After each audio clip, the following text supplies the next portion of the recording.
तो दोस्तों आज हम आपको बताएंगे कि जयंत कौन था। जयंत इंद्र का पुत्र था, जिसे देवताओं में से एक माना जाता था। और इन्होंने समुद्र मंथन के समय में भगवान विष्णु की मदद की थी, क्योंकि इनको इस तरह की शक्तियाँ प्राप्त थीं जिससे वह किसी भी तरीके से गतिशील होकर कहीं पे भी किसी भी वक्त जा सकते थे। यानी कि इनके पास गतिमान होने का बहुत बड़ा एक इनको आशीर्वाद मिला हुआ था। और जब समुद्र मंथन में से अमृत निकला तब उनको नारायण भगवान ने राक्षसों से दूर रखने के लिए उस अमृत को जयंत को दिया था, जिससे वह उनको छू ना सके और उनके हाथ से यानी राक्षसों के हाथ से अमृत काफ़ी दूर तक रहे।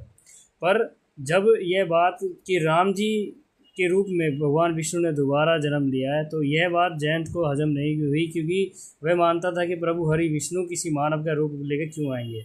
वो उनकी जो कथाएं थी, उनकी जो लोकप्रियता थी, वो स्वर्ग तक बढ़ गई थी, क्योंकि उन्होंने ताड़का और ऐसे अन्य बहुत सारे दैत्यों का नाश किया था, जिसके कारणवश स्वर्ग तक उनकी बातों की विश्लेषण होने लगा था। जिससे वह जयंत यह चाह रहा था कि मैं प्रभु राम को जाके देखता हूँ कि वहाँ पे है कि नहीं, कि हरि ऐसे मनुष्य के रूप में आए हैं कि नहीं। वह जिस जंगल में पंचवटी में माता सीता, लक्ष्मण जी और प्रभु रामचंद्र रुके थे, वहाँ जाता है।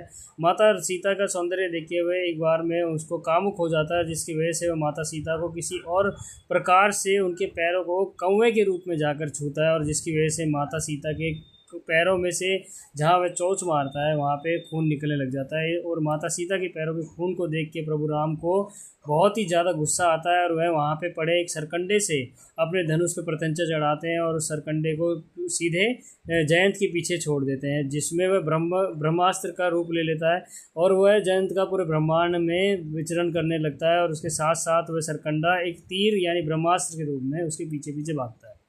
परंतु जब लास्ट में थक हार के जब जयंत को ये पता चलता है कि उसकी मृत्यु अब पास आ चुकी है और उसका निवारण केवल प्रभु रामचंद्र है, तो वो सीधे आके माता सीता और प्रभु राम के चरणों में आके गिर जाता है। इसके बाद में प्रभु चंद्र जी से वह अपनी कर्मों की फलों की जो क्षमा मांगता है। इसके फलस्वरूप प्रभु राम उसे यह श्राप देते हैं कि जा तेरी एक आँख काणी हो जाएगी, क्योंकि तूने किसी स्त्री को, पराई स्त्री को गलत नज़र से देखा है, ताकि उसको बाद में उसकी एक आँख काणी हो जाती है और वह वहाँ से चला जाता है। इस प्रकार जयंत जो है प्रभु रामचंद्र को जान जाता है कि ये प्रभु रामचंद्र ही जो है भगवान विष्णु हरि है, और फिर वह अपने कर्मों का फल भोग कर सीधे चला जाता है। हर हर महादेव।